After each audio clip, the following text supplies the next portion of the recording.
Welcome to Discover Indie Film. I am Jeff Howard, and I have Fr3deR1cK Taylor with me. Hey, Fred. How you doing, Jeffrey? All right, we are about to have fun. This is just a fun podcast, but I got to give you a good intro.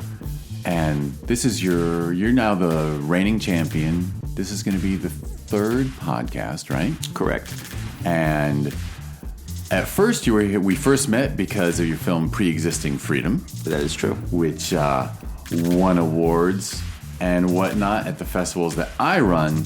But you're actually here in Los Angeles, and we're in person because your new film, Where is America the Beautiful? And I'm going to prove that I'm not a petty man by saying it is going to screen at Dances with Films, an excellent film festival based in Hollywood. And I'm not a Hollywood guy. I'm not going to go over that hill. Valley for me all the way. But Dances with Films tomorrow, which is Tuesday, June 27th, 4 p.m. People should see that. And amazingly, this podcast is going to come out, 1 a.m.? So 15 hours before. I'm thrilled.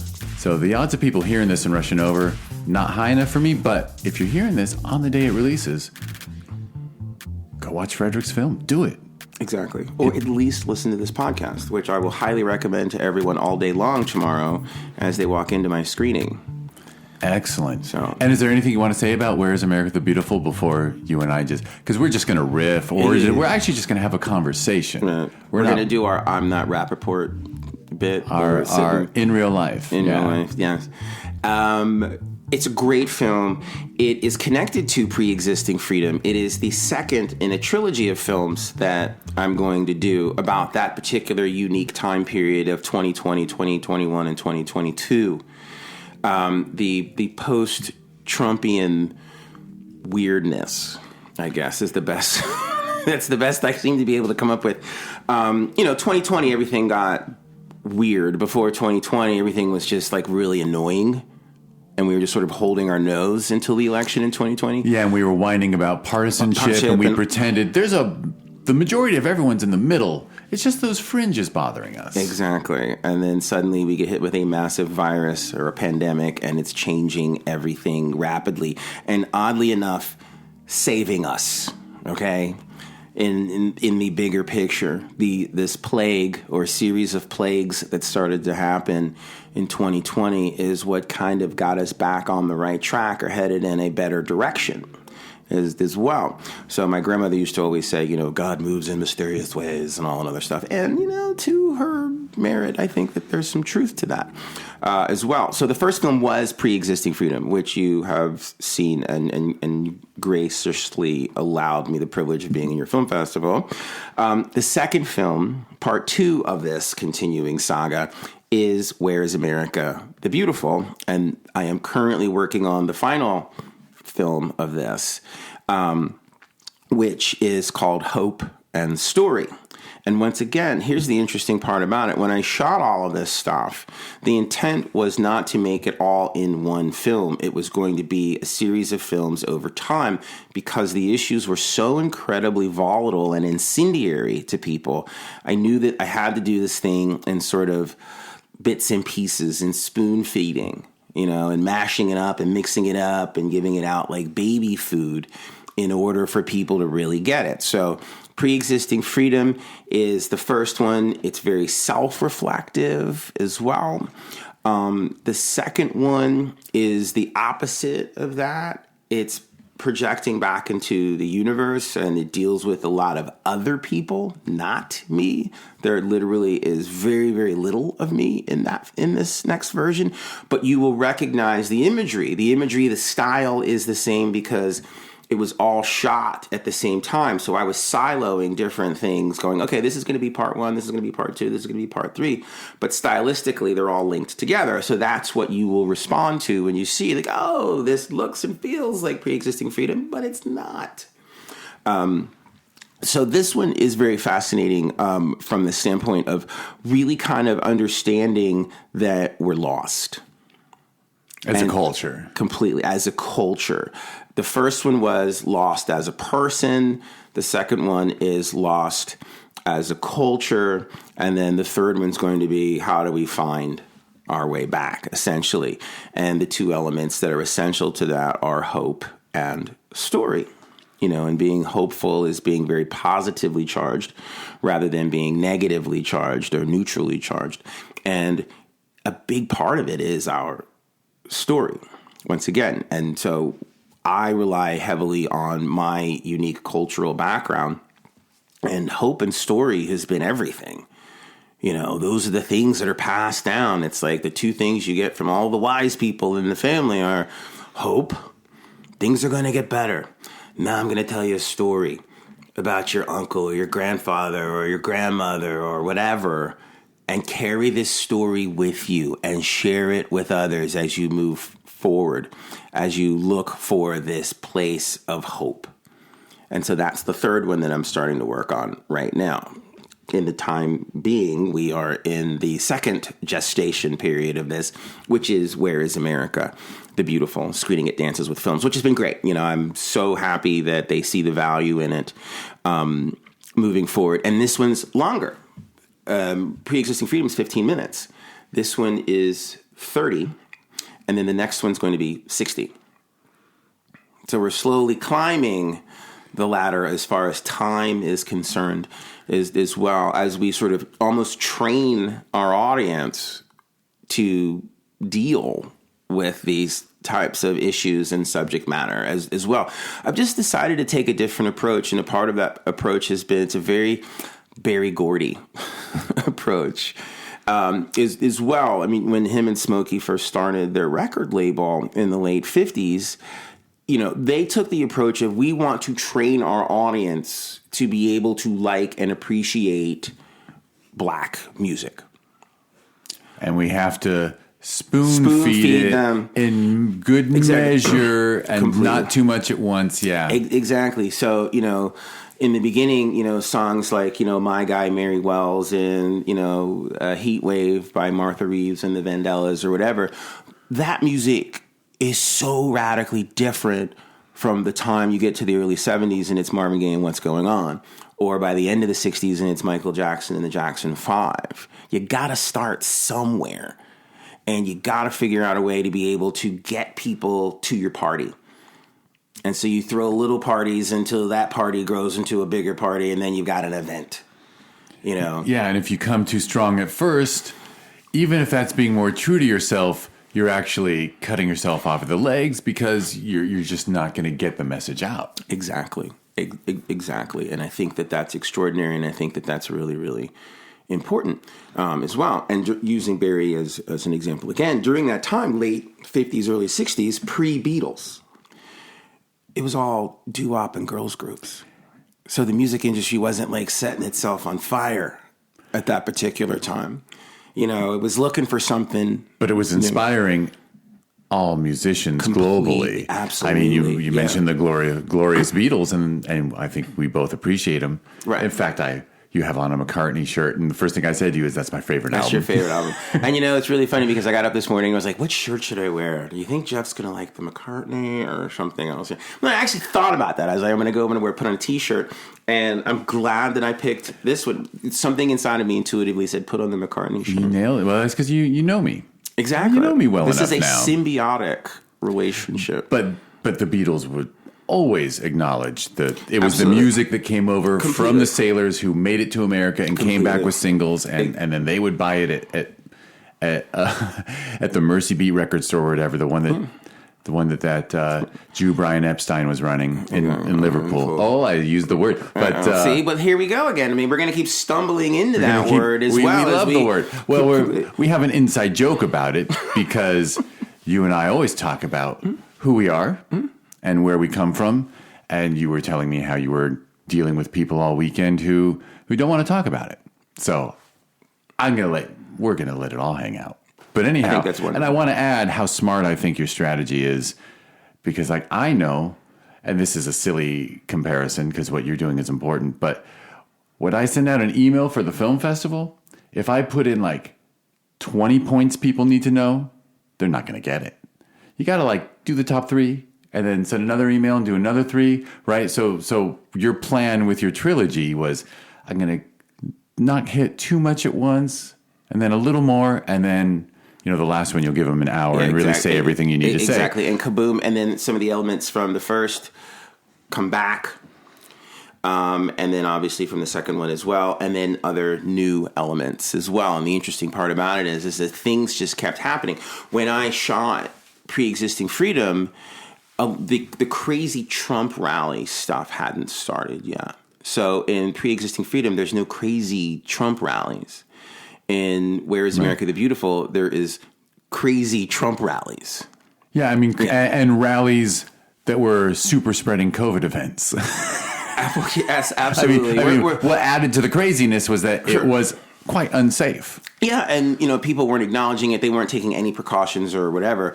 And interestingly enough, at the Black Lives Matter rallies, people were trying to take precautions, but at the Trump rallies, no. And that would be an interesting opportunity to circle back. How many people ended up with COVID at Trump rallies? How many people died at Trump rallies? Herman Cain died from being at a Trump rally. Wasn't it like it was debate prep? Oh, it was Tulsa. He was in Tulsa. Okay, yeah. That's right. He almost killed, what's his name, the governor of New Jersey with the debate prep when Trump showed up with COVID, and gave it to, why am I blanking on his name? The nutty guy from New York. Yeah, the guy who looks like a sitcom character, the funny, overweight neighbor. Right, or the incompetent mob boss. Why can I not? Very famous politician. I know, it's sad, isn't it? I've reached a point, He has fallen into the shadows because I think of the rise of DeSantis. Like, I just associate, because I think he's an Italian American as well. Complete political incompetency within the Italian American community I associate with DeSantis. So it's a wash for anybody else from England. Well, yeah, because Florida's next door. I mean, to us all. Florida is literally next door to us all, which is weird. Today's Florida is tomorrow's America. It is crazy that Florida's become a nut job, such an unavoidable presence. Yeah. It's going to sink into the ocean anyway. That's true. They're going to end up underwater. They're going to have a lot of problems from an ecological standpoint. I know that phony climate change is really going to bite them on Again, these liberals, these progressives, just hurling fear at us. I know. I'm going to be the most annoying motherfucker I know you are. anyone ever met when I get my solar panels later this year. Because, oh man, I'm just going to oh, you pay for power? Oh, that must be bad. Really does that upset you that you have a power bill? You're being charged for something that should be free. I am inspired by the cartoon I saw of two women having lunch, and one says, "I've only been vegan for 2 days, but I'm already quite annoying." There you go. But anyhow, that's a distraction. So a seamless distraction. Yes. But I feel the need to get back to your work, to the lecture and what at you're hand. doing. Yes. Well, and to point out, and I think I say this to you every time we have we record ourselves, our conversation. And we do have conversations we don't record, but those are your inner we're not educator. Ready for those. That's not for public consumption. That's true. We actually use we use those conversations to get out the shit that we really can't record. Agreed. It's and to the point of that, I mean, conversation is obviously important, and I think it's important for people to talk and discuss. And I think the podcasting era is the greatest time in the history of audio since the explosion of radio 100 years ago. But there's still certain conversations that are best left off the mic, that are just between two people, or maybe are just in a public forum, with a few people around, or maybe there's just 100 people and that's it, and it's not being recorded. And if you're not there, you're not there. So everybody shouldn't hear everything all at once. No. Although it's funny. Of course, we are in a bubble of trust. So all the horrible things I said to you before we started recording, I know are safe. Right. They've already been forgotten. But the topic makes me think of all those poor stand-up comedians who, when they're working out new material and they're just working it out, there's people in that audience recording it. And if you have a misstep, they throw it on social media and they get, it goes bad. It's a rough time to be a creative, because how do you workshop stuff? How do you, the stuff you don't want made permanent? You have to create safe spaces. I mean, it's like what a lot of artists did with Andy Warhol in New York in the 60s and the 70s. They created a safe space, and it was the factory. And out of that, a lot of really great art happened. It was Hemingway and Dali hanging out at the turn of the century in their safe space as well. We are still required as artists to create safe spaces for us where everybody understands that we are all here together and we keep this under our hats. We don't have enough of that anymore because we have entered the era of celebrity and the narcissistic, me-driven culture where everybody's trying to be famous. And in that universe, you can't have artists or artistic safe spaces because everybody is cannibalizing each other. And so it makes it problematic. But I think that a lot of artists need to have a very high emotional IQ and discipline to say, hey, I want to continue to build relationships with people that respect and understand me. And it's one of the biggest driving factors why, we're up to episode 3 of these talks as well. And the idea of coming back together is far more interesting and invigorating to me rather than me continuing to whore myself up and down Hollywood Boulevard looking for the next John. Okay, this is a healthy relationship. A lot of those other relationships are not healthy. And you're easily exposed to people that will poach your stuff as well, rather than creating a safe space for enhancement. Here we do these talks, we walk away, and we both even have other great ideas that we're implementing into what we're doing. That's what this is about. Someday I want us to be a couple of old men sitting on a park bench again somewhere, and we're talking about these times and saying, how great was that when we would sit down and talk, and you'd have your turmeric pills, and we'd go an hour on the mic and talk about things that were important and relevant as well. And, a long time from now, there will be younger people that will listen to this recording and say, wow, that's amazing. Wow, that is really inspiring.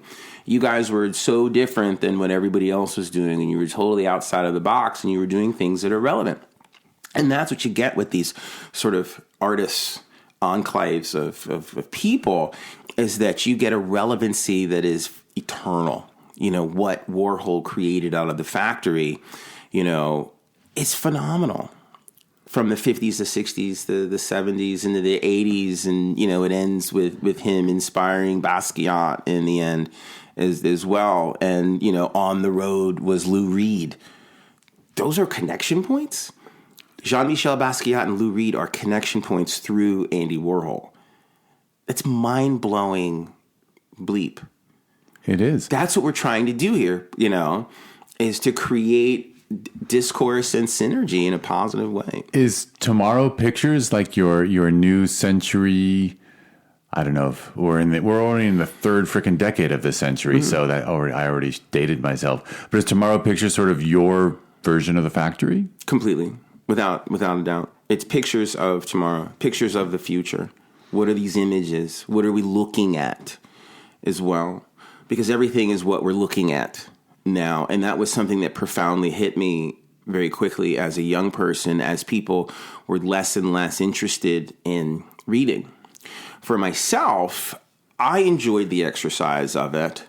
But I also realized that in certain instances, it can be very strenuous, and it was at times difficult to hold my attention because I was becoming so incredibly visceral. At the same time, I'm trying to understand all of these great works of the written word. Here comes MTV. Here comes this montage of amazing images over and over and over and over and over and over again that just take you and carry you into a whole nother universe that cannot really be written about. It's virtual. I remember watching music videos, like Prince and Let's Go Crazy, or even a Michael Jackson music video or something like that, or Madonna, and you're just carried into another universe. It's like the Vogue video by Madonna. Can you really describe it with text? I don't know. It's like inspired by New York ballroom by a gay black man in New York in the 1980s, and she was able to commoditize it in the 90s and turn it into a whole thing.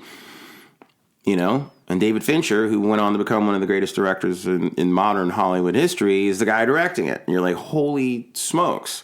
And to this day, nobody dances in a music video like Michael Jackson. Everybody wants to dance like Michael Jackson in a music video, but no one's ever going to reach that status. And what Prince did with that one album, Purple Rain, is still shocking. When you go back, you revisit it, you play the album, and then you can see the movie in your head over and over and over and over again. You know, and we all just want to jump into the lake of Minnetonka, you know, and bathe ourselves in the waters with Apollonia. You know, it's just an incredible way of communicating with people. And that is a part of the discourse as well. And I think that there is a symbiotic relationship between it. I think the things that we write about are awesome, but it's also the things that we are able to film and show and talk about as well. So that's the point. Like, so I'm always interested in creating an environment so people can be encouraged to be their best selves from a visual standpoint too, and not commoditize themselves and put themselves in a space of, okay, I want to look like what other people want me to look like. You know, my boobs aren't big enough. My butt's not big enough. I don't like my nose, whatever the hell people have issues with.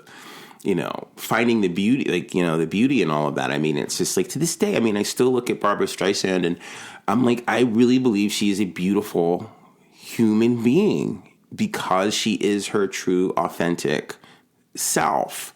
And I think that's extraordinary. And I think that that's very, very important and sends an important message to anybody that may be looking at themselves and questioning the way that they were constructed and made based on circumstance. And you just inspired a thought that I want to share, which is I've always, you know, I always was aware of the transition to the visual with the video revolution and video cameras, all that. And I've always said to people, I think the reason why podcasting is so popular is because our human brains are still craving the campfire at the end of the day when we were hunter-gatherers. But you also made me realize that because all our communication is leaning towards the visual now, and, you know, even, you know, Facebook, you know, MySpace, Facebook, it was mostly text, and then pictures started sliding, and then Instagram was pictures only, and now TikTok is short videos only. And maybe podcasting, human beings are still craving actual conversation because the rest of the communication we get is overly visual and underly verbal. So, yeah, besides just the campfire storytellers film that's telling a story satisfies the campfire need for storytelling and conversation. But video clips don't. They don't. They really don't. They are not everything. They are not the whole. They are a part of the experience. They're lovely. They're window dressing. I don't think they're that significant.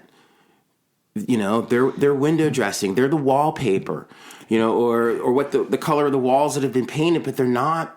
They're disposable. They're not the layout. They're disposable. You know, it's the furniture that you're bringing into the room that really speaks to the room. Oh my God, where did you get that sofa? That is amazing. You know, it's that. The curtains can come and go, and then the colors of the wall and things like that. And we have gotten to the point of we lack substance. And you can see it, you can feel it when you look at these artists and the products that they're making. Come on. They're not comparable to what people were doing only a generation or 2 generations or even 3 generations ago in this industry, in this business as well. You know, we don't have a bit, like we'll just use the Doors. I mean, everybody can talk. When was the first time you first listened to the Doors? And usually everybody's entry point with the Doors is, you know, Light My Fire. That's the one they remember. Like, oh my God, what's that? That's so incredible. There are no bands like that anymore. Nobody's going to say, we're going to put an organ and combine it with blues and rock and roll. And a jazz guitarist. And we're going to have this guy who's more of a spoken word guy than an actual traditional singer. And we're going to be a super group of all time and make like 4 albums and just clean everybody's clock for eternity. I mean, there are things or tracks that they've recorded that no one has ever been able to reproduce. Sometimes you can't beat what 4 college kids can do when they get together and combine their creativity. Right? That's a UCLA band. Completely. And get together and operate in an artist incubator. You know, but they must exist, right? I always tell myself there's bands, but there's no mechanism to get them to our ears, right? And sadly, we live in a world where these creative individuals, are slaughtered. They're not allowed to get to the mic or get up on a pedestal to share. The system just cuts them down. Yeah, and if they can't, and that's sad that in our era, in the current era, a super talented artist who puts out great music or art or whatever, if they also don't have that knack for social media. Exactly. Or they're transgendered, or they're fat, or they're not pretty, or whatever. You know, people are like, we don't want to bother with them. Which is ridiculous, because they want the package, the marketable package, and then they play the game of hide the turd, and and then they do whatever they have to do to polish them to get them through. And I'm not bashing these artists like, your Katy Perry's and your Britney Spears's or whatever, but they have a limited shelf life. They're not eternal artists. Aretha Franklin is an eternal artist, and if Aretha Franklin came around now and was a 20-year-old ingenue, they'd say she's fat. They'd be like, get out of here. She's fat and she wears appropriate clothing and doesn't shake her ass on stage. We're not interested. Even though Aretha Franklin is for all time. She's not even really dead. Do you know what I mean? It's just, there are certain people Barbra Streisand will never die because of her talent, and that there was a mechanism and a vehicle that was put into place for her to shine with her talent. And we just don't have those mechanisms anymore that are in place to offer anyone that is talented an opportunity. Now we are only offering those windows to people that fit back into a specific box. I mean, you see Lady Gaga, it kind of goes back and forth at times. I feel for her. It's got to be really difficult because I think she's wonderfully talented. And that raw, bare down, stripped down version of her, no makeup, she's just Stephanie.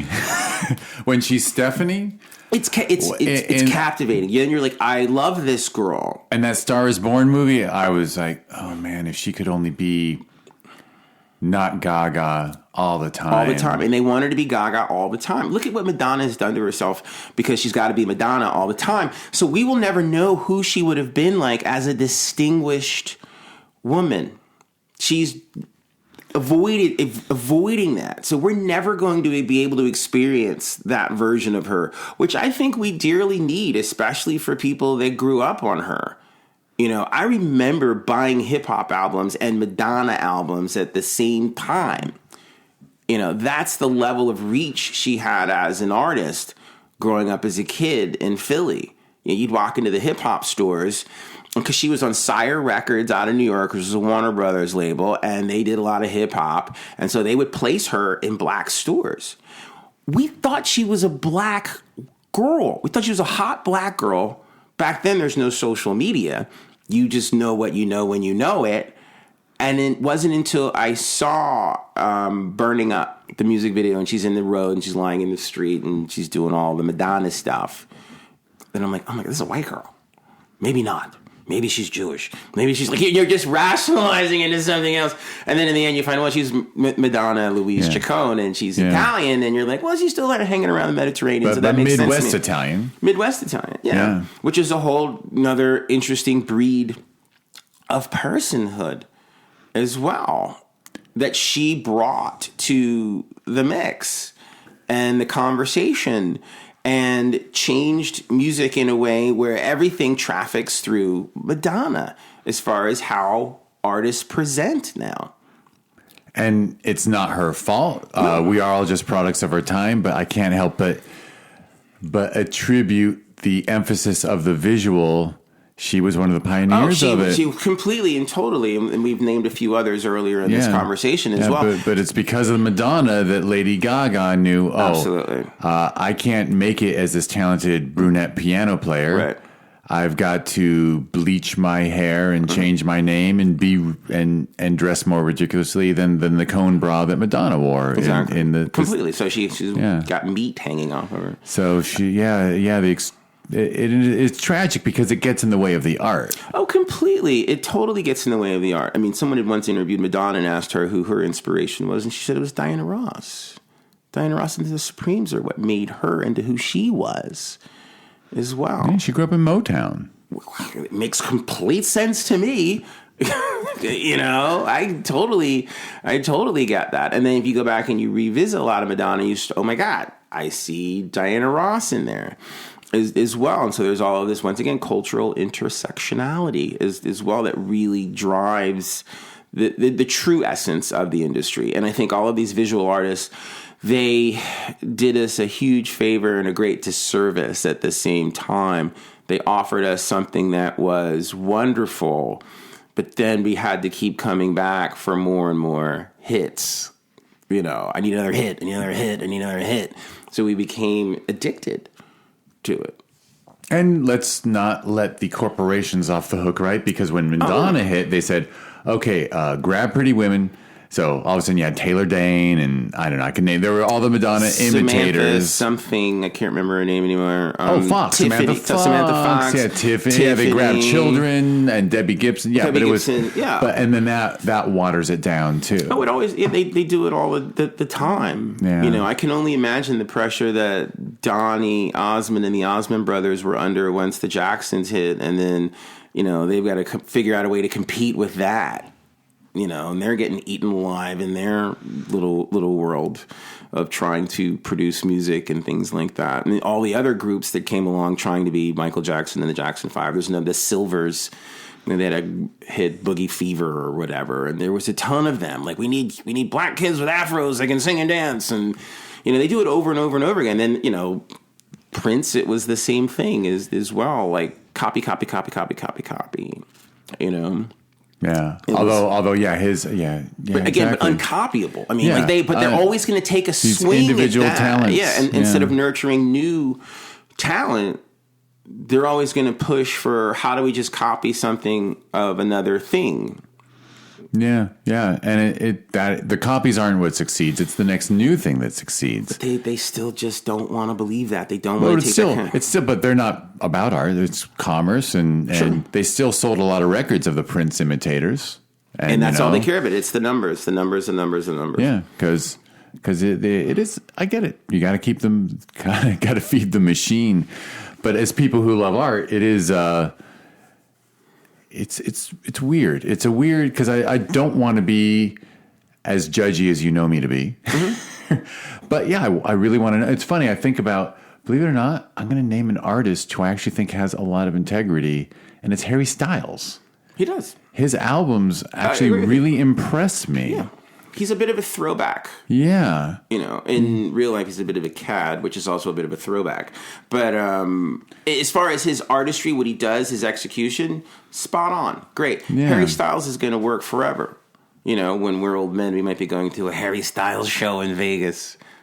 You never know. Yeah, he might have a residency. He could have a residency. He could be at Caesars. We're going to Caesars. We're going to go see Harry Styles. Yeah. It's very possible. Like he's going to hang around for a while. But again, he got picked up as a teen, right, and marketed, and then somehow emerged from that as like for real, which is kind of blows me away. But yeah, I don't know how. It's an interesting pivot. There's we could go down the list. But right there's now. kids more talented than him who didn't get picked up at 14, and now they're not famous. He knew how to pivot. He knew how to execute. He made it happen. He made it work. There are plenty of kids that did not translate. We just mentioned Donny Osmond. It didn't translate. He couldn't make the leap. The new kids on the block. No one emerged. I can't even name all the boy bands. I was obviously a closed-minded anti-boy band guy back in the 80s. That's nice. Or 90s. Was it 90s? I guess it was 90s. It was 80s and 90s. Like late 80s. Yeah. Early 90s. And they're all just copying Menudo anyway. the Menudo formula. You know that. I know that. But most people don't know that. It was, the corporation's going, hey, look, you can make money if you put a bunch of...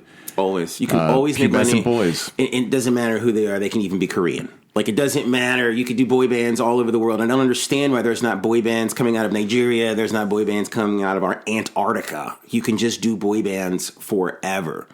It is a very weak spot and point of entry into womanhood. It's their Achilles heel. Boy, whatever it is. Well, because from age, I was going to say 10, but from age 12 to 16, that is an 8. I would go lower now, just because of the acuity of kids now. Yeah, there's just a desire to... They can't help it. There's like a disease with these girls. Like, they cannot help it. And I am shocked at times that the industry doesn't exploit it even more than what they do. I would have boy bands from India. I'd have boy bands from Serbia. I would have boy bands from Mars. I would just be hurling boy bands at these young females who have the disposable income of their parents. Absolutely. And I mean, Korea has created the infrastructure for them to take advantage of their youth and market them. Completely. But no corporation here, well, whatever. The record companies, now they're not record companies because they're all owned by some corporate giant. But they're not going into those countries or in cultures and pulling out something interesting because I guess they're just farming the land that they've already tilled a million times, and the soil's dying. Yeah, American corporations are very nationalistic. That's my take on it. They don't like to go global in a sense and do business unless they are coming in to just take resources. But they're not interested in doing business. And I think that's a problem. And I think that hurts them in many instances moving forward. And they get beaten to the punch a lot. You know, they didn't want to do business with the Japanese when it came to cars in the 60s. And then look what happened. The Japanese have come in and they've taken a chunk out of the American car market forever. They can't get it back. You know, when they could have negotiated that deal on the front end. Absolutely. It's just, it's very strange. And now, Netflix is moderately agnostic, so they'll just throw all the Korean content that the Korean TV networks send them, and then all of a sudden they're just like, "Hey, people, watch it." Mm-hmm. And there's Squid Game. It kills me because I'll never be able to catch up with what's going on because there's just too much. Yeah. But everyone under 30 who jumps onto the podcast when they name favorite films, they're at least one films from Korea generally. Like they're like, "Oh, you got to get into Korean cinema," and I'm like, I there's so many hours in a day. I'm like, I need a meth habit to stay up 24/7. It's like music. It was like the way music was here in the 1960s. It just it just exploded. It was just every type of person, culture was completely represented. You couldn't listen to it all. You couldn't get through the entire Motown catalog and then turn around and try to listen to everything that the Beatles were doing and then all of these other subgroups that were out there that looking back were really good.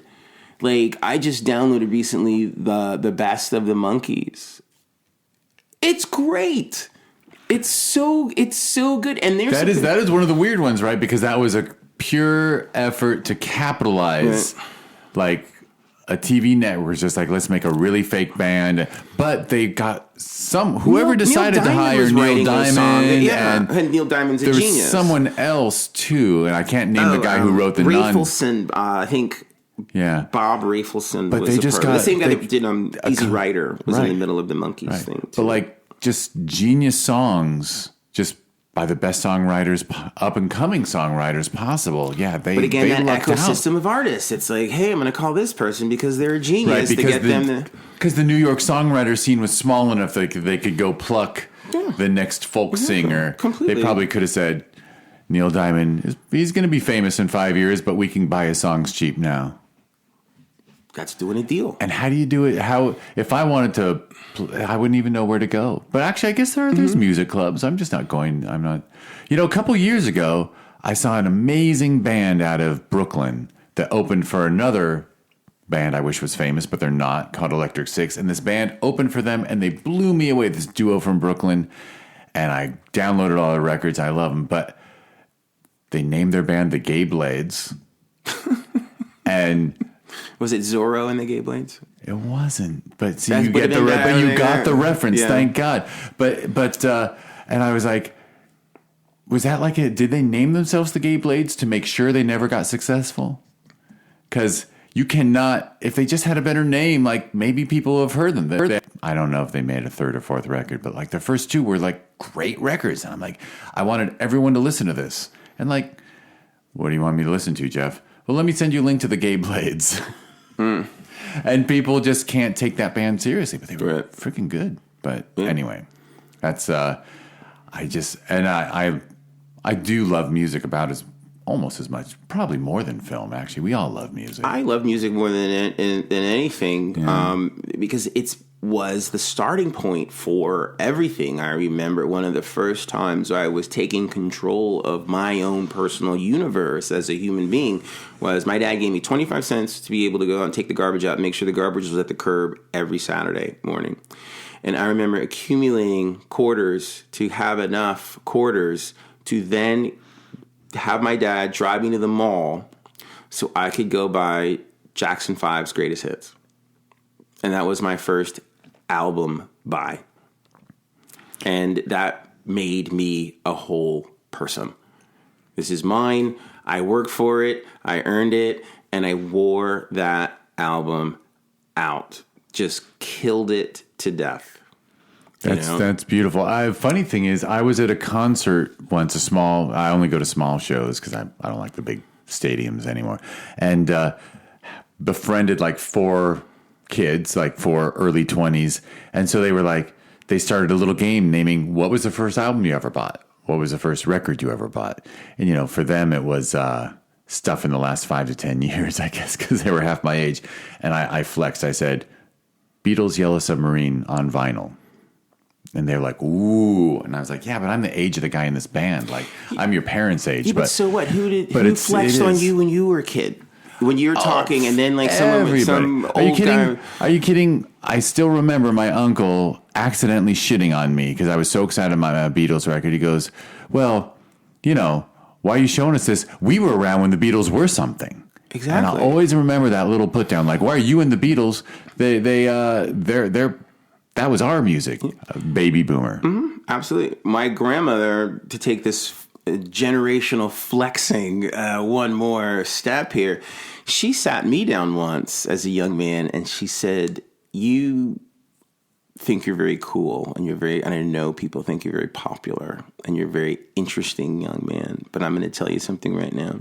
There is nothing that you do in your generation that pales in comparison to how cool we were in the 40s when we're hanging out in nightclubs and bars and clubs and we're debating over drinks whether you think this BB King thing is going to go anywhere, or I'm walking into a club in the mid 1960s and 5 kids from Indiana come out on stage in a bar they're too young to be in, and the youngest is the lead singer. And it's the most electric thing we've ever seen in our lives. And they're there to open for Smokey and Diana. And everybody's like, who cares about Smokey and Diana? Put those kids back on stage. And they're like, they're already gone because it was illegal for them to actually be in this club while you jerks are drinking liquor, watching them sing and dance. She's like, you don't know how incredible the universe was at the point of discovery, real discovery. In the beginning, when it happened, when the planets exploded, that's what they were telling you. We were there when it started. The Beatles universe started. You're just on the shock waves. You're just picking it up as interstellar information. Now, it's great, awesome that you love it, but you weren't there. And now there are less and less of those initial gestation points or gentrification points now in our world for young people. There's so little things that come out now where it's like, oh, we were there. We can go down that list. Like, what has happened in the past 20 years that is positive, not negative. Like there's a lot of negative, like, you know, Columbine and 9/11 and all this other crap for them that traumatizes them, but something positive. You know, like, oh, I remember when I bought my first Beatles album or whatever. What's comparable? You know? I don't know, but do you know, but you are talking 20 years removed. But yeah, I mean, the day after that Jackson 5 opening show, people didn't know how historically important it was. No, but they knew it was something. They knew it was something. But I the optimist in me is praying that, like, there is something happening. I may not know about it. This is an interesting part about your personality. Wow, the optimist. I still believe. I don't think it exists. Like, what do? They say, like, oh my God, I remember where I was when Gold Digger by Kanye West came out. Like, what is that? Come on. But there's nothing out there. There's got to be some. You work on that. You get back to me. You go to bed tonight. You think about that. You'll pop up at 3 a.m. and maybe you'll have a list. I'm gonna try to get you to watch a documentary. Although it is a semi-tragic documentary. But last Sherman Oaks Film Festival, we had a documentary about a band out of Youngstown, Ohio, that did not make it, but they're actually really amazing. Oh, I believe it. And it's this. So these fans put together a documentary. It was all fan footage, like recorded on high 8 videotapes back before digital and all that. And I was like, oh my God, I wish I had discovered this band. Like they came really close to making it, but didn't.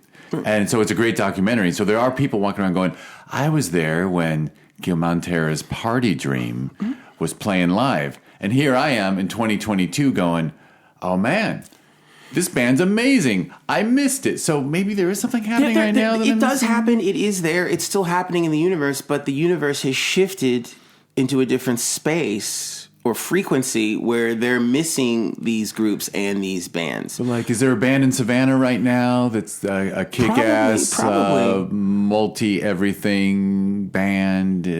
College. There's got to be. Oh, there are. They're here. I've heard. I mean, you've lived in LA long enough to know. Back in the day, like, early 2000s, late 90s. I mean, there was great bands here. None of them made it. Nobody made it. Nobody.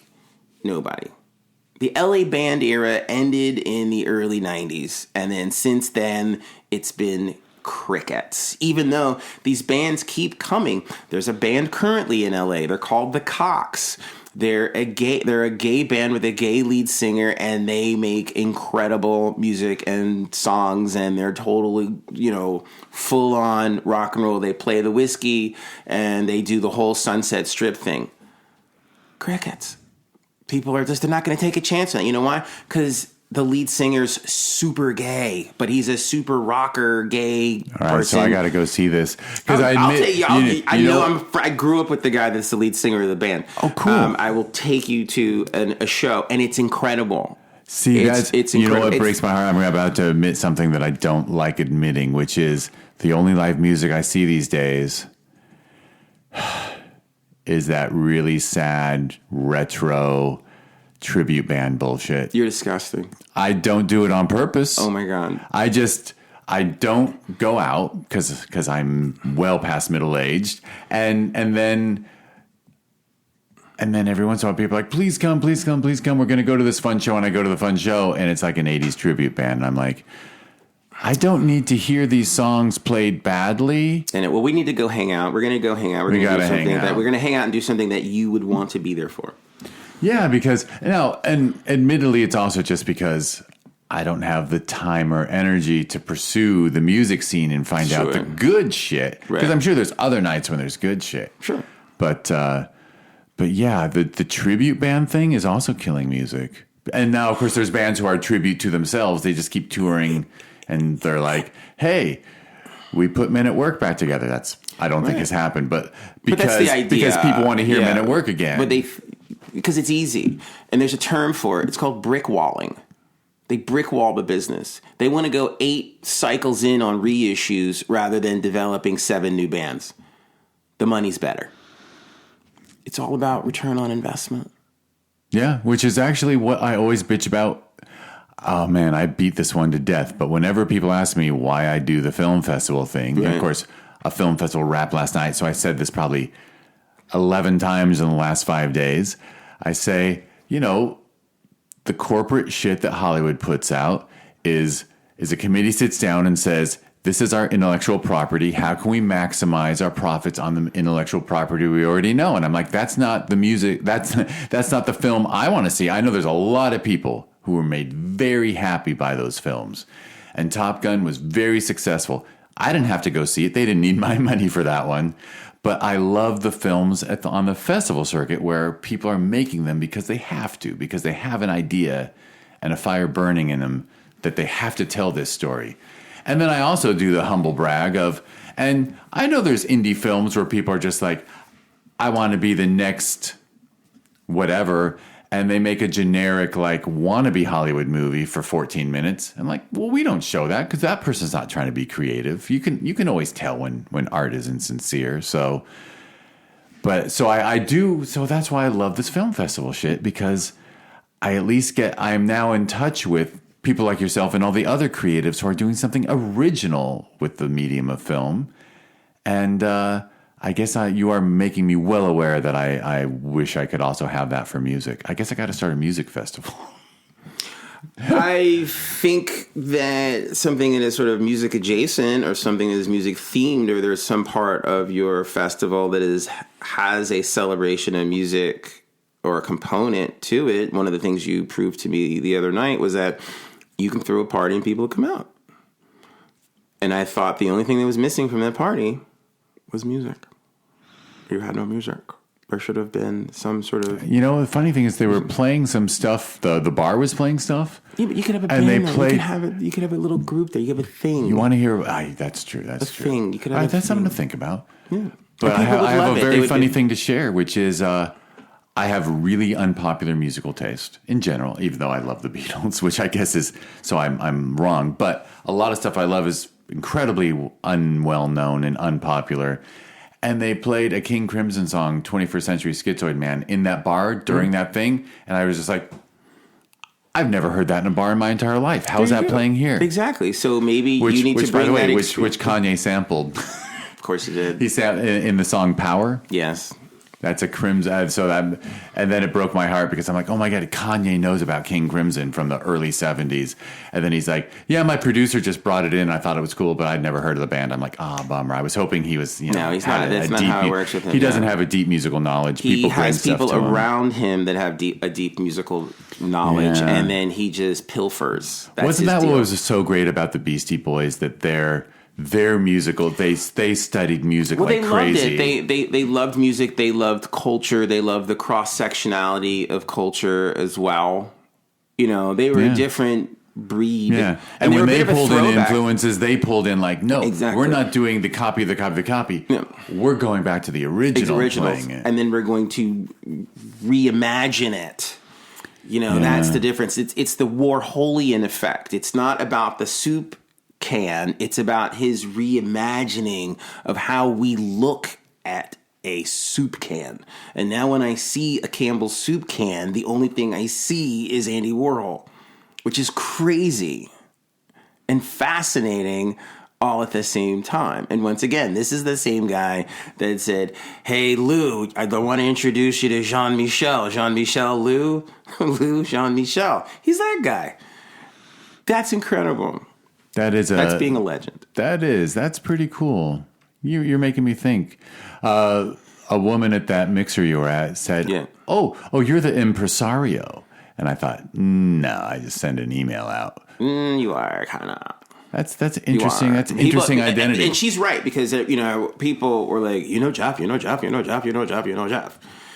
Yes, and yes. Really? People said that? I was unaware. Oh my God, it was insane. Like, that's all I kept talking about to people was you. And how do I know, Jeff? Well, I've been in his festivals before, but I had to tell that. I told the story like 47 times, and people are endlessly interested in you and what you do and with your festivals and things like that. And yes, you could pull off a music component to some of this as well.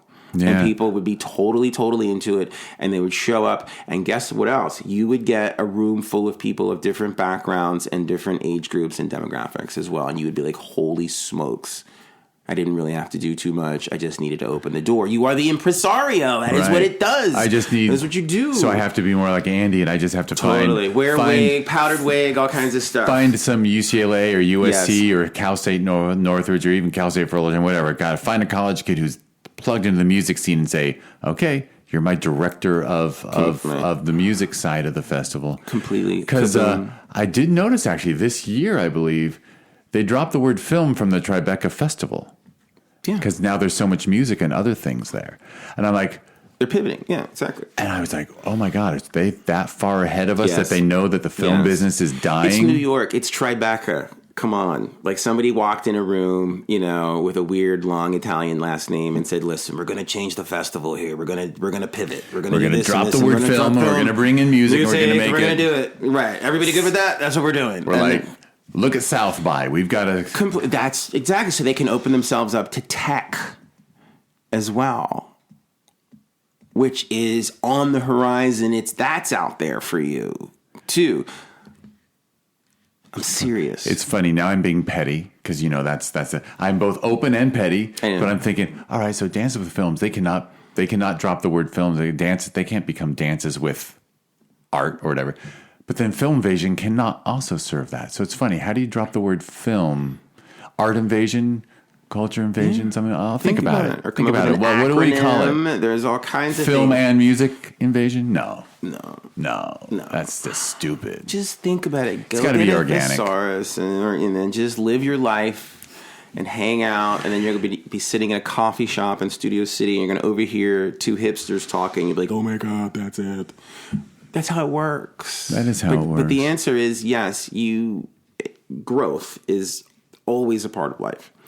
And the growth is in the space where these things are all intersectional, like the tech and the music and the film and the video, and dance is another one. Art is another one. You could kill it with artist talks, things like that. You bring in these painters and these sculptors and, these, dance choreographers and stuff like that. I just saw a dance troupe in Nashville, Tennessee that did this entire dance mini musical concert with kids of all different backgrounds. And they were all dancing in West African style. I don't know. Hold on a minute. And they were playing West African music, and then they were mixing in interviews of people that were African American that had lived in the South during the apartheid era. And then they were dancing to it in a sort of improvisational, very esoteric manner. And these are kids of all different backgrounds. It was galvanizing. I was fixated on it. It was electric. It was amazing. And it only cost them a small area in a field outside of a really cool hipster restaurant and a Bluetooth and a loudspeaker and a phone to play back the music.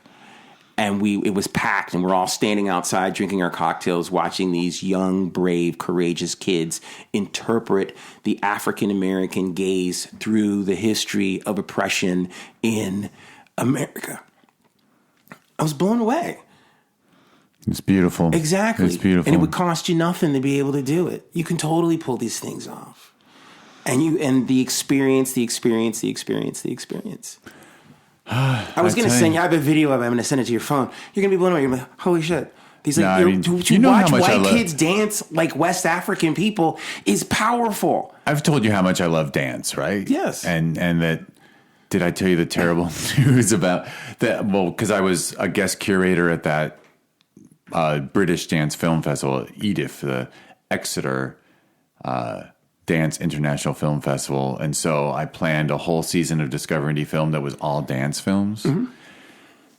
And for the first time, 7 seasons, not a problem with Amazon.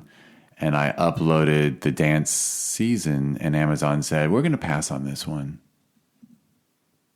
They shut it down. They were like, I guess it was like 10 half-hour episodes with no dialogue and just people dancing from around the world. They're like, no, we're not going to put that on Amazon Prime Video. And I was like, oh shit, I thought I could do anything I want. The answer is no. But it's on Vimeo VOD. People can still watch the Missing Dance season. And if you go to the Discover Indie Film You know where it can website. go to Quelly TV. Quelly? Quelly, you haven't heard of Quelly? You'll have to tell me about Quelly. Quelly is, I was thinking I'm just going to throw it all on TVHi. Nice. You should go to Quelly. Quelly's great. They do dance all the time, and it's run by an African American woman that does a lot of films that are part of the African diaspora, and dance is a big part of that. And so, if you offered her an entire season of that, she'd say, "Oh my God, yes." And I know her. You could say, "Fred said," blah blah blah. You know, all right. Quelly TV. And actually, she's been written about like in Time Magazine, stuff like that. She's trying to create her own lane. But yeah, there's limitations. I'm not surprised that they told you no. They expect you to come in with hits, okay? They don't think that dance videos or dance film shorts are hits.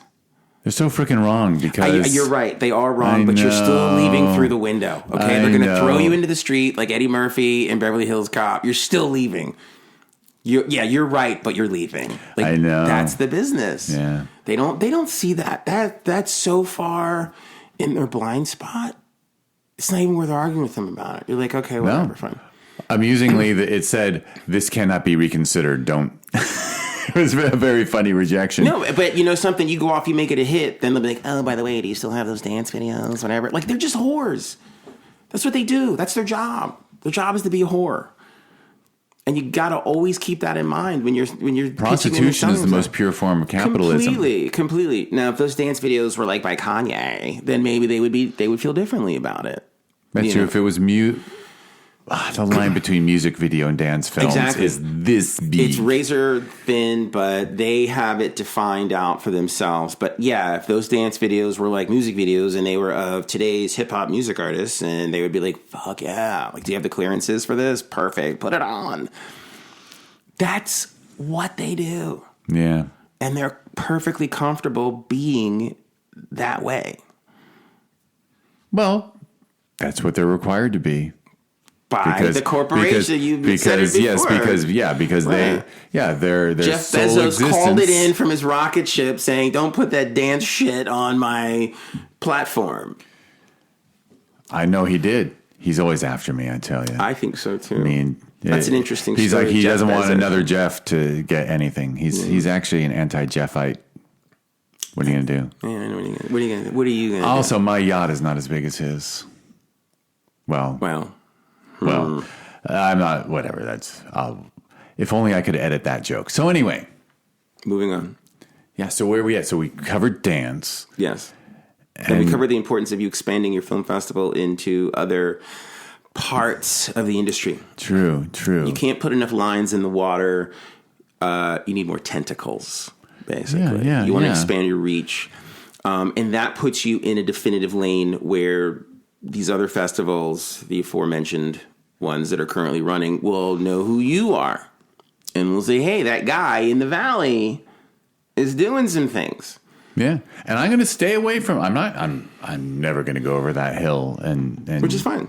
Yeah. This is another country. This isn't it's like, fair enough. It's totally different. It's a totally different thing. You know, there are territories here.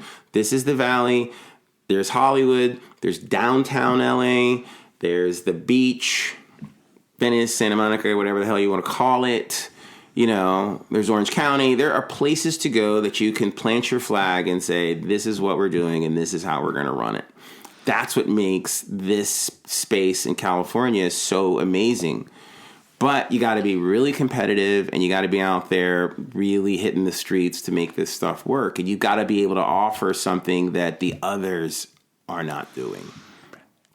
And that's why Tribeca is pivoting. They're like, we got to offer more. For sure. Right.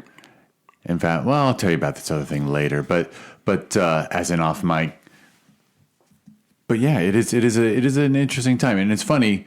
I was about to refer. I don't know what this. I've got to come out to Atlanta because I think so. I imagine that there's a wonderful music scene and an art scene, and of course, LA is such a sprawl that it's harder to get critical mass of like an artsy neighborhood. Like every once in a neighborhood like rises up, but then it kind of sinks down. Sure. And needless to say, my goal in life will be to maybe someday make Sherman Oaks known as a little artsy town. But because I have dreams for our Regal is going to shut down. Yeah. With 14 screens. Mm-hmm. And my goal, actually not goal. I have a dream, which is to meet enough rich people who cared just enough about the arts to raise the money to convert that space into a performing arts center and take there's 2 massive theaters, so make one for live stage, including dance and plays and whatnot, and then take another one of the theaters and make that the backstage with changing rooms and stuff, and then take in one of the mid-sized theaters and make it a comedy club, and then still show movies on the other screens. So because I don't think you can make it with movies alone anymore. I do think you need a space where you can see comedy, you can see a play, you can watch a dance troupe, you can watch a film. Exactly, it's what it used to be. And 100 years all those ago. visitors get to order something at the bar. Completely. And it's right above Cheesecake Factory and a wonderful restaurant, Frida's. And so it's safe space, experiential. So everything you said actually ties into my silly little performing arts center dream, because if that performing arts center existed, that'd be the perfect home for the festival you're talking about. Yes. Without a doubt. That's a good dream. You need to get yourself around some more rich people. Oddly enough, my love of tennis is putting me near a few of them. But, there you go. Same. But I'm not a very good salesperson either. I'm an art person, not a salesperson. So I gotta, but we'll see. Mm-hmm. There's always TVHi. If TVHi somehow hits, then I could just I'm the idiot. I'd be like, okay, well, my partner and I, we have a fine life. So I'll just put my money in something else. But anyway, it's all out there, and it's attainable. It is, and there's, you just got to get in the room. And then I'll fire off a text to you, Fred. I just saw this amazing artist showed up. This band, they're a mix of music and dance, and they just performed last Thursday, and they're great. Exactly. I got to send you a link. Yeah. To their TikToks. To their TikToks, yes. I proudly do not understand TikTok. It's not for you to understand. I was trying to do TikToks. Had what I thought would work on TikTok for TVHi, and I showed it to my 21-year-old niece. She turned 21 last weekend, and she's like, "You can't put that on TikTok. People hate that." That's funny. And I was like, I'm glad. And then, of course, I did the dumb uncle thing. I was like, can I pay you to run the TikTok for this? And she's like, I got a summer job. I'm busy. I'm like, oh, man, I love her, but, man. They don't do it the way that you She should have said, of course I'd like to run the Exactly. TikTok for TVHi. What are you going to do? They like their opportunities ready-made. They like ready-made opportunities. They're not trying to build anything. Yeah, they build their personal lives. Well, I care about music, art, film, blah, blah, blah, Yeah. and that's not her bag. She's actually going into information systems at a hospital. That's her summer job. Good for her. It's going to be great. Yeah. More power to her. We need more people in that space. So we do. I'm very supportive of her life decisions and goals. Yeah. That's awesome. And she's sticking to Cincinnati too. So I guess I'm going to be visiting Cincinnati Good sometime. luck with that. Too close to Kentucky. You think? You can see it from the window, okay? Yeah, there's a bridge, right? There's a bridge. You can jump and be in Kentucky and land in the water in Kentucky. So. Yeah. And my understanding is Kentucky, I might not be too popular there. Louisville's right there.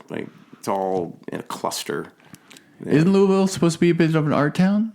It is. Yeah. It is. Yeah. I got to someday. I've been to Savannah. I've been to a couple places, but I haven't been to Louisville or Nashville. Mm-hmm. I lack the vills. I've been to the Stuns, Charleston, and I can't think of another one, but the Nugas, the Chatta. Yeah, the Charlottes, the this, the that. Yeah, exactly. Yeah, the Austins. The vast emptiness of Houston and Dallas. What is that? I don't know. It's just the build a city with no soul. Is that? Oh, that's mean. That is very mean. But is there a soul to Houston, or is it just sports?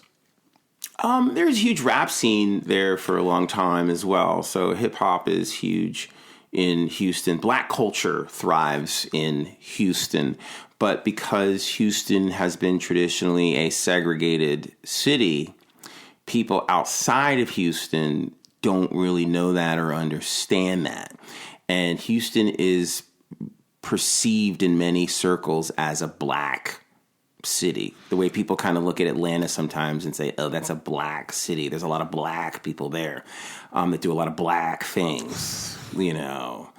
And so they have a PR problem, you know. Well, especially because that part of Houston isn't acknowledged nationally, right? Yeah. Like out here in LA, I'm unaware of that scene in Houston because all I get of Houston is the people who love this team or that team. Right, that's all you get.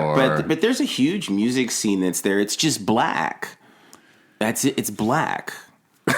And people aren't interested in black music unless it is selling.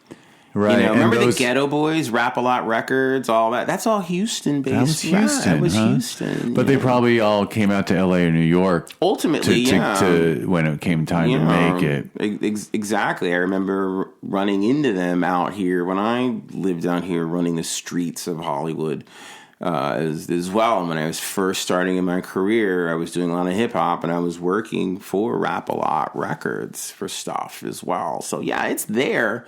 You know, but it's real black, you know, and it comes out of the wards that are 5th Ward, 4th Ward, all that stuff. So it's very street, and that is uncomfortable with the status quo unless it's making a bunch of money. Those are bad people unless I'm making money. Then all of a sudden they can rationalize it and say it's okay. Is it that southern city with just like a line on this in the sand? There's a highway. It's and train tracks, highway, line, whatever you want to call it. Sure, the segregation is, and it's understood and it's commonplace. That was the most shocking thing for me when I was with someone whose family came from the South. Was visiting the South. I mean, LA has neighborhoods, and we're not super integrated, but there's gray area neighborhoods. I think you and I might even discussed that before. Right. But it shocked me to be in cities where there's a highway and one side is one ethnicity and the other side is the other ethnicity, and people do not even cross. I went to a mall in Birmingham, Alabama, and my ex-sister-in-law, I was like looking around, I'm like, wait, is this mall segregated? Like I see, I only see black people on floor 3, and I only see white people here. And I'm like, even within this mall, people don't share the same. You don't just walk. You can't walk by black people and feel safe. No, the world is a ghetto. Okay, you know this. You know the drill. You know the drill. America is built on segregation. That is one of the foundational pillars of how we function as a society. We don't know what to do with ourselves when everyone gets along. It's one of the poor things, or one of the unfortunate things we borrowed from our grandparents in Europe. Was the ghetto concept. Completely. And for some strange reason we rationalize it. We think this is okay, this is acceptable.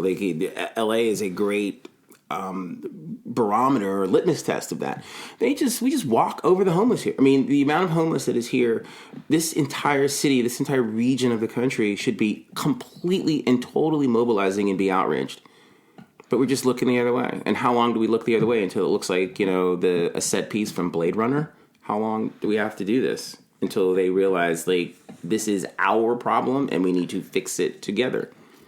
You just inspired me to mention 2 things. First is the first film we showed on Thursday was When Me and Mama Lived Outside, and it's actually a beautiful children's book that a woman who grew up unhoused wrote about what it's like to live with your mom and be arrested all the time and being put with foster care that's dangerous, and then your mom rescues you from it, and then you go back to living in a tent. And beautiful film, and it was just all it wasn't necessarily animated, it was the drawings of the children's book. But then the director took time to pull the characters and have them move closer from the background, so something moved on screen, and it was beautiful. And oh my God, that Q&A was great because honestly, I just shut up, and the director and the woman who wrote the book just discussed every program they're involved in to try to help the homeless. And she did mention our new mayor here in LA, and I said, one of the reasons I supported our mayor, she was a housing first. She said housing first for the unhoused, which I fully believe is the only answer. Completely. And she said, thank It's you. always been the only answer from the beginning of the homeless, the whole construct of homeless people living in, urban areas. It's always been about housing. And we've been talking about this housing for the homeless for 200 years. Yeah. And we just never do anything about it because we just keep looking the other way. Well, because more than half of us are like, they deserve it. If they want to live somewhere, let them get a job. And it's like, and it's if you give them housing thing. first, Yeah, right. then all the other pieces. Because that's how all of those other people became successful. They had housing first. Okay? That's the point. And not everybody is born into having housing first. Some people are born with no water. Some people are born with no electricity. That is the dividing broken line. Homes, no parents or whatever. Like, this is insane that we would think that. We're blessed when we're born into a world where we actually have a roof over our heads. We're so lucky. And generational wealth is the difference between the haves and have-nots. And the gap is massive, massive. And as long as these other people are doing the dirty work of those with generational wealth, vis-a-vis the rural poor people of our country, we have a problem. Because they don't have roofs over their heads. They don't have health care. They're not being able to raise their kids properly. A lot of them are in the streets as well, I think you'll like my idea. I discussed this at length with the film festival crew after that documentary, and I said, you know what? The solution I want is to tax religious organizations and churches and synagogues and just tax their businesses, and then use that money solely to buy apartment buildings and motels, whatever. Buy all the housing you need to house everyone first, because I wouldn't tax a little church that's a little church, but as soon as they have a business that's running, I don't understand why their business is non-taxable. And it would be a scalable tax incentive that, the bigger the church, the more money they make, the more they pay taxes, like the way it should be for everybody. Yeah. But guess what? You're letting the cat out of the bag here. The religious organizations in this country don't care about the homeless because they don't see any value in the homeless, because those are people that cannot donate to their church, and those are people that do not necessarily convert to their religious order as well. So they would rather go to their idea of giving is, we're going to go to Zimbabwe and we're going to turn all of these indigenous people into Christians. Yeah. Or, we're going to go to the Amazon rainforest. We'll pay to dig one well. And then tell them that, by the way, you'll go to hell if you don't believe in the Jewish guy. Yeah. Who's not really a Jewish guy. He's not really black either, but he's really like this white guy that looks like a surfer from Venice. Yes. Well, anyhow, yeah. I was actually thinking during our pause, maybe this is self-criticism, but maybe we haven't said enough to offend people yet. We're getting there. Because we were pretty non-offensive, I think, in our first hour. I think we were trying to... so we were talking about the arts because you're here for a festival. I just finished a festival, so we're very art-thinky, I think. I think we're in that headspace right now. But as we continue to move along in this conversation, we will start to hit a few things where it's, okay, ouch. We might tax the churches. I want a progressive property tax. I just feel like a 10% property tax that's the same for a $300,000 condo and a $9 million home doesn't make sense to me. No, it doesn't. But that's a part of this whole culture in this society. Nothing ever makes sense. Like, let's take all of the money from Reconstruction and go build a railroad all the way to California and then go bankrupt. Like, that's what we do. That's the move.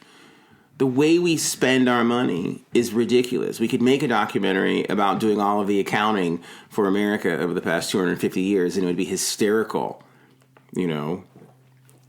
Or should we get on the America's prosperity is not due to inherent American superiority, but due to the rest of the world being bombed to hell in 2 wars? Well, that's on the books, too. I mean, but most people think it's American exceptionalism. And it's not. It's been a lot of us, like, farting around, poking our nose in other places and, placing puppet governments and overturning other democratic governments to allow a dictatorship, giving money to tribal communities that are the minority tribal community so they can like create a war with the major tribal community. I mean, it's crazy town what we have done, and what we continue to do as well. I know people I've had that discussion many times, like why did the colonial powers and the USA, when you go into a territory, whatever, whether it's, Iran or whatever, why do you choose the minority ethnic group to put in charge? Because they always did that. And is it because it was fewer people to negotiate with? Absolutely. Okay, think about it this way. This neighborhood, okay, we're going to take over this neighborhood. You know what we're going to do? We're going to put you in charge. And we're going to give you all of the weapons, all of the power, all of the resources. You control the water and electricity in this neighborhood. And then I like this controlling idea. the neighborhood is going to be super easy because we only go to one person. It's one-stop shopping. Are you kidding me? Do they really want to go out and negotiate with every single house on your block? No. We're going to negotiate with one. We're going to make one person the kingpin, and that person's going to work for us. And if they have, if they're from the smaller ethnic identity of that neighborhood, there's fewer people for them to convince I'm your leader. Completely. Right. I get, yeah. So it's really just a numbers game. But it inherently threw the entire world off kilter because everywhere there was colonialism, there's ethnic strife due to imbalance. It's created the matrix. It's created the matrix effect.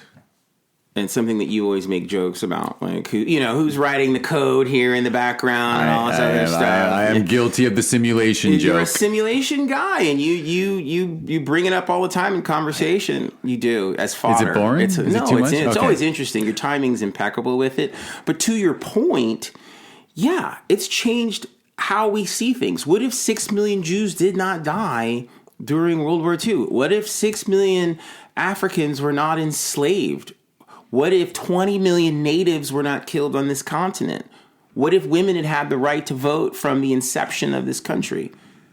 There's so many things that we'd be living in a completely different... The Kennedys weren't killed. Martin Luther King wasn't killed. There's a whole other alternate universe that exists that we bypassed for this one. But now we have all of these ignorant conservatives doubling down on saying this is the way it should go back to being. Yes. Although now we'll just rag on them and point out that they want to resurrect a past that didn't exist in the first place. Well, it's just the way they choose to remember it. Oh, absolutely. They just decided for themselves. That's why they criticize Jewish people so much. Their traditions, and they're always talking about it. Yeah, because they're trying to really anchor themselves in reality here. Okay, so they keep sharing all of these stories and telling you what really happened in the past. So you have a map and directions moving forward. These other conservative people in their weird Christian theocracy, they don't want the map. They don't want the direction. They just want somebody to tell them what to do. And ironically, somebody to tell them that they're okay and that they are a part of their little clique, group, or dare I say it, clan. Absolutely. That is why the Christian right wrapped their arms around an atheist, non-believing, thrice married, philandering, unethical, unmoral, irreligious person. You left off little hands. I did leave off yes. all the littleness of the man. Exactly. And the smallness, as my grandmother used to say. But that smallness still communicated to a religious right, and they said, Jesus brought him for us. And because it's agenda driven. It's just like it's a means to an end. That's how I hate trafficking through this stuff because I hate saying this man's name, but that's how Hitler came into power.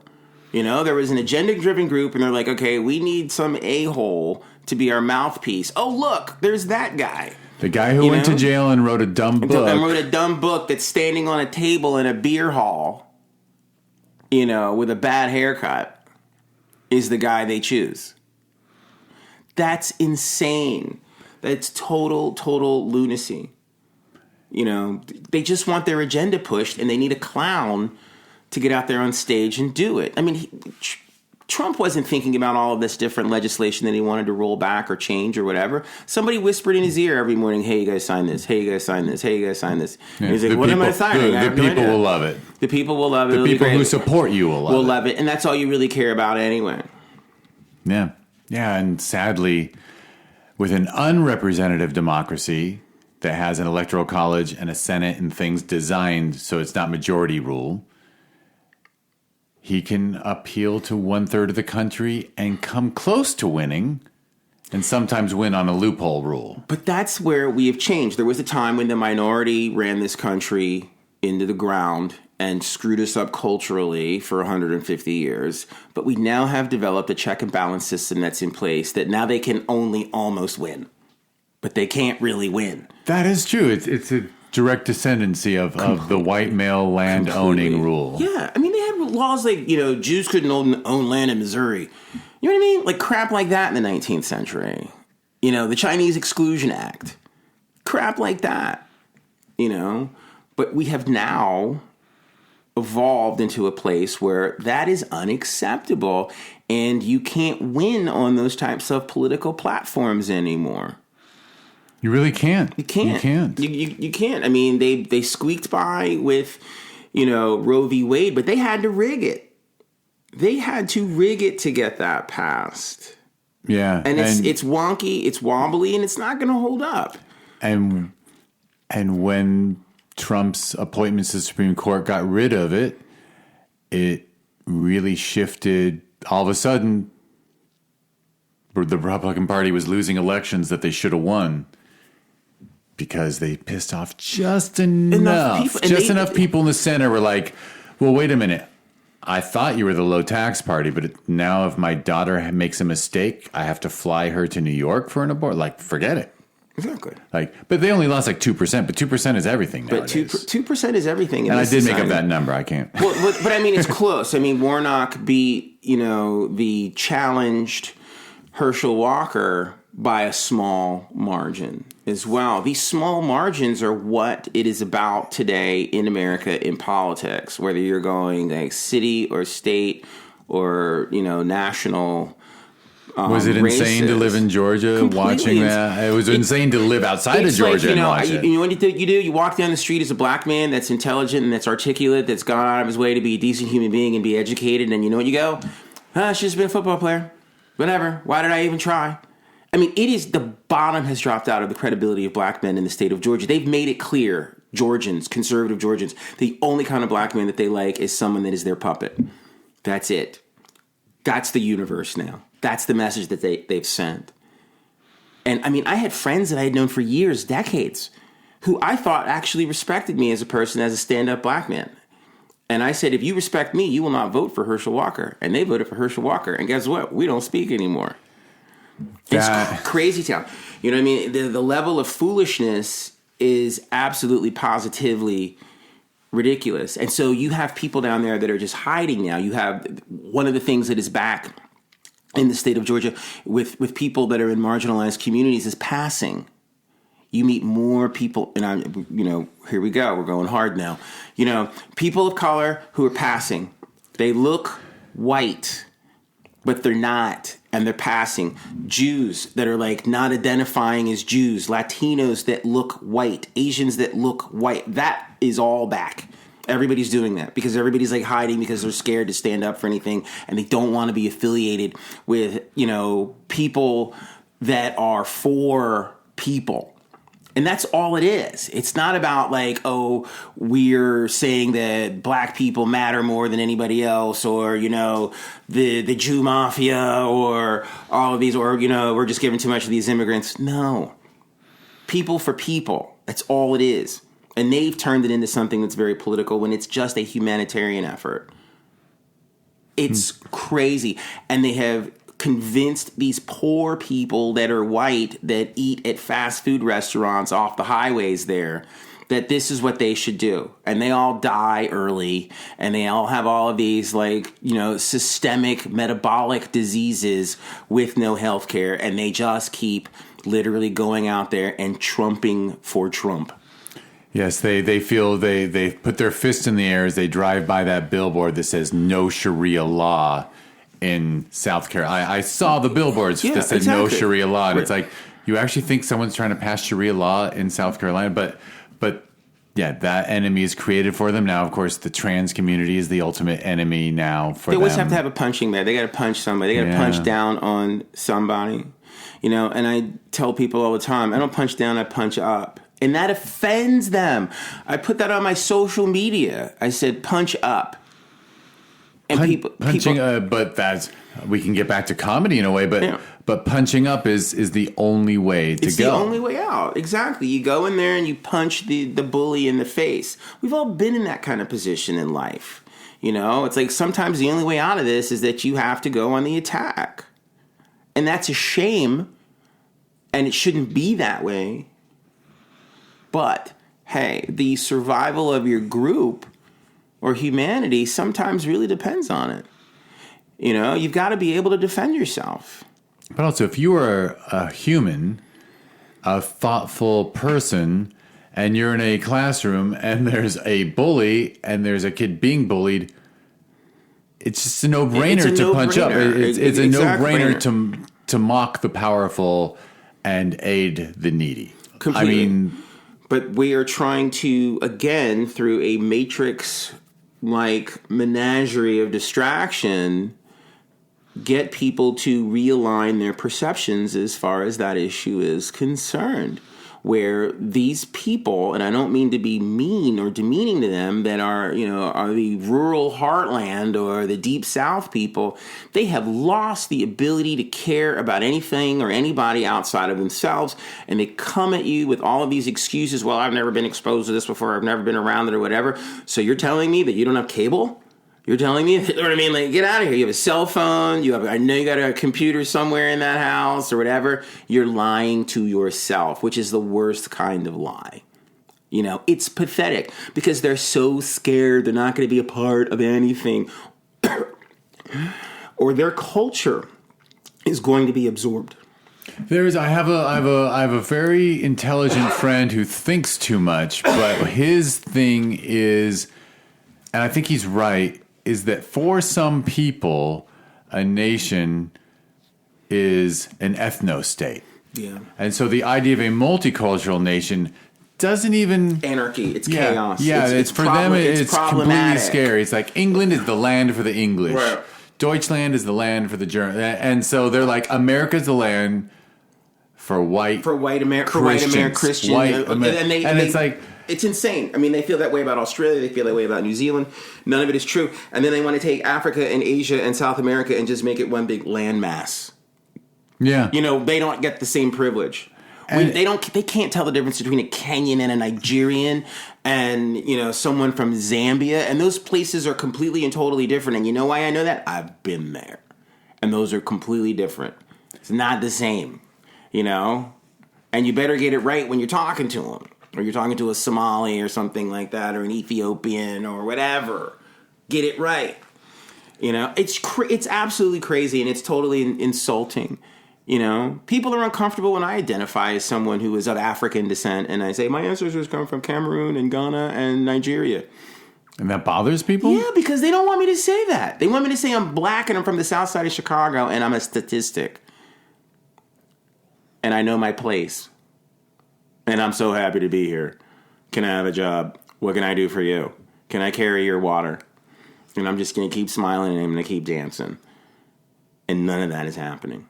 Yeah, yeah. You know, I'm over it. I don't have time for it. It's absolutely positively, you know, ridiculous. But yeah, there's a lot of passing that is going on now in in Atlanta, in Georgia. You know, I have a lot of kids in my office that are Jewish, and they're young, they're impressionable, and the ones that really want to stay Jewish are disturbed by the ones that don't.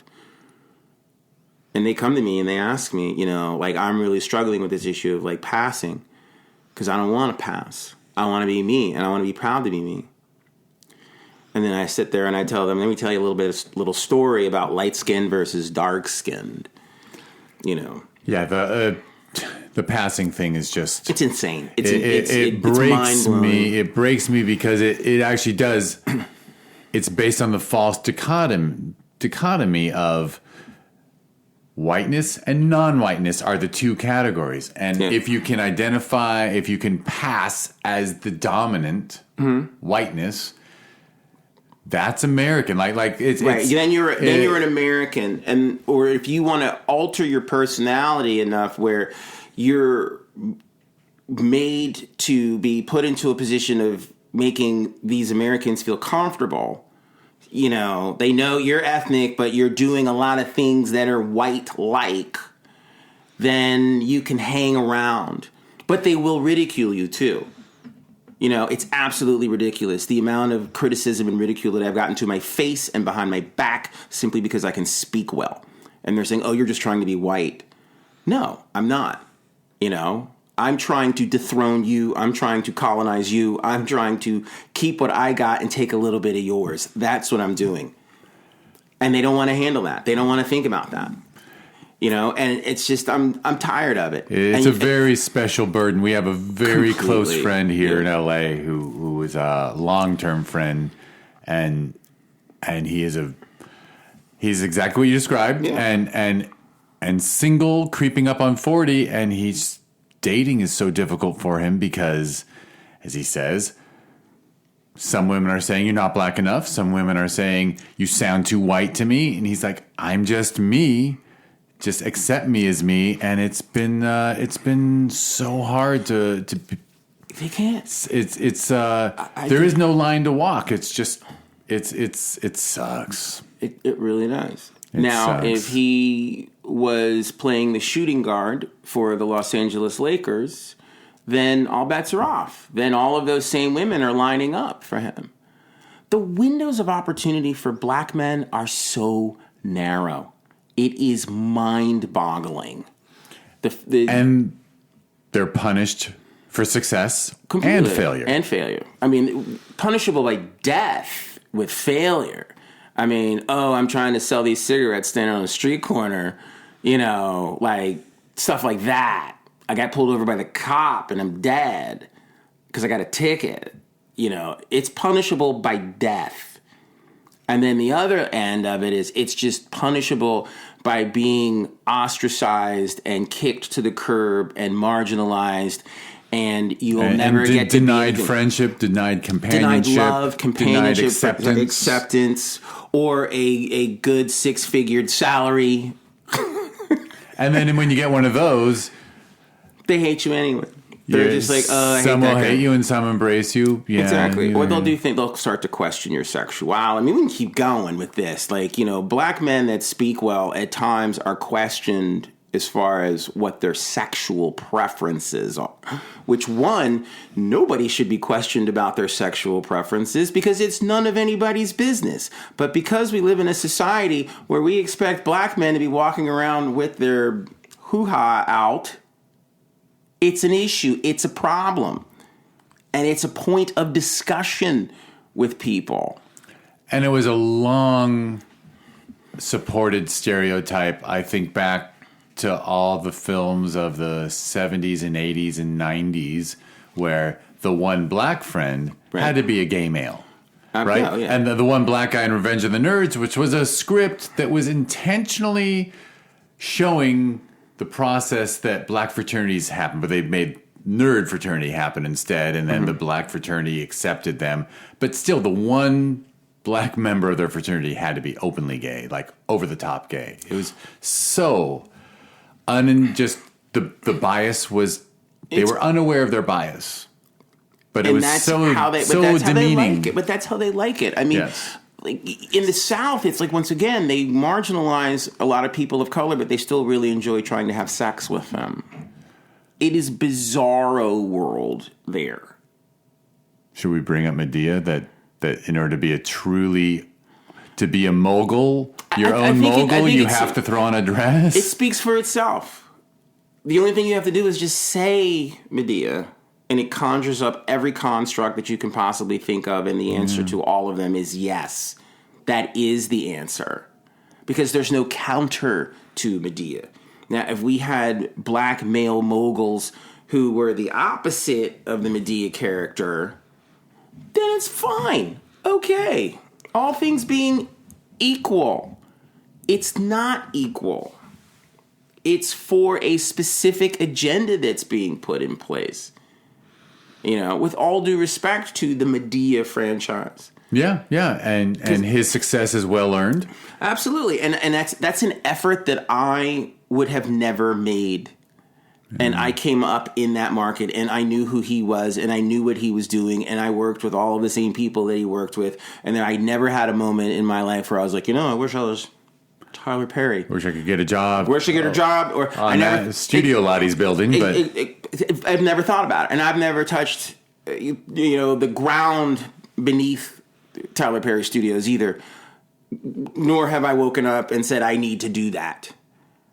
If something carries me there under my own volition and power, and I'm accepted for the person that I am, we can talk. We can do lunch. We can have coffee. Other than that, I don't care. I've never wanted to be, Outcast. I've never wanted to be Usher. I've never wanted to be any of that. I never wanted to be Donald Glover.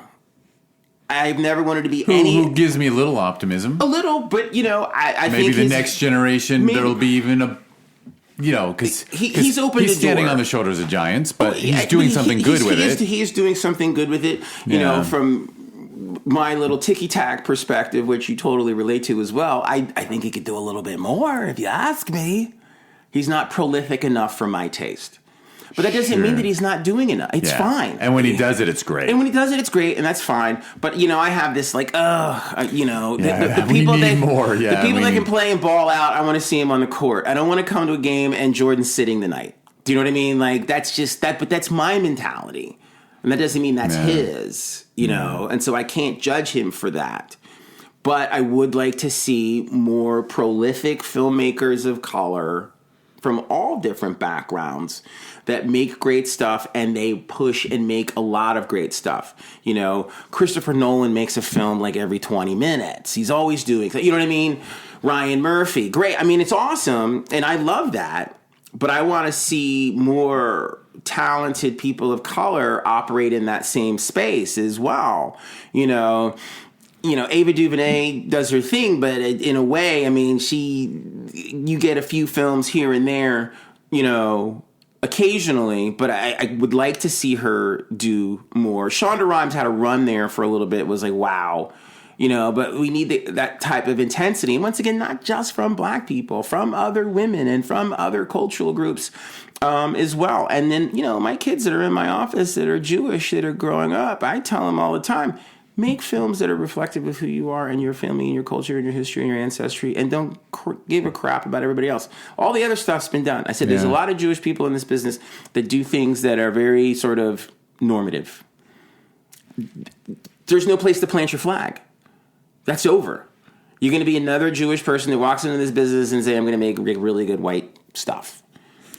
Who cares? Be Norman Lear. And then they go, who's Norman Lear? And then I'm like, let me tell you about who Norman Lear was. Be someone that wants to break out of the mold. And so I really just try to encourage people from all different backgrounds to do that. Well, that's wonderful. And it's not that I want to stop, but that's kind of a good stopping point because I've got dinner reservations. I know, you're a lucky man, and you have a commitment, which is important in the face of all of this other nonsense.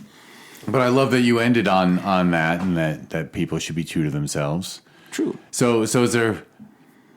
What do we want to say before we jump off? That we're excited about the screening tomorrow at 4:30 p.m. at the historic and wonderful. This will come out. Yeah, it'll be later today. People should support you and your work. They should go to tomorrowpictures.tv. .tv and .com. Tomorrowpictures.com and .tv.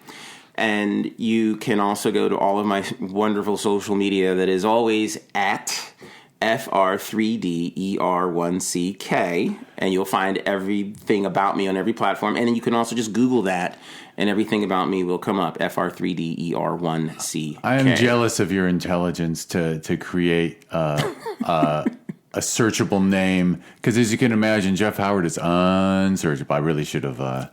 I don't know. I should steal from you and just make my E a 3. But you should. You totally should. Jeff Howard sounds like a guy that hit behind Harmon Killebrew for the Detroit Tigers or something, in 1968. Yeah, that was my playing first base. Jeff uncle. Howard. You know. Crazy. All right, well, hey, and by the way, all the things that Frederick just named will be clickable links in the show notes. Yes. Because the nice thing is I did that already, so I can just copy and paste our last podcast. I'm thrilled about and we are going to do this again, and we're going to choose our time right, because I think someday we're going to be able to go like 3 hours. Sounds great to me. You know, because we are the people who will do that. I know. That's uncomfortable. Is that uncomfortable to know that we could record ourselves for 3 hours and then share it with the world and be proud of it? And the world's like, what are these guys doing? Can someone order a drone strike against them? Because we know for 3 hours they're in the same place at the same time. For real? For real? Maybe. All right. Well, hey, if I didn't have a birthday dinner and, it's in 10 minutes. And a wife. And a wife. A lovely, supportive, thoughtful, understanding person. Right. There's like 3 of you guys walking around in the world. Okay? 3 happy people. Dude, what are you talking about? Really? You should just... Hey, it took me a couple tries. And there you have it. Okay? That's the big takeaway for today. I joke with everyone who gets married. I'm like, that's wonderful news. Everyone needs a first marriage so that you can have a second marriage that actually works. But sometimes, I know, 1 in 3 work out. But anyway, I'll shut up because it's too tempting to keep talking. All right, we're done. Thank you, Frederick. Thank you, everyone, for listening. Check the show notes. I won't even mention all the shit that I need people to check out because this one's not about me. This is about your new film, Where is America the Beautiful? And it's great to talk to you, as always. Absolutely, my friend. And we'll be doing it again. You got it. Anytime. All right. Take care. Thank you, everyone, for listening.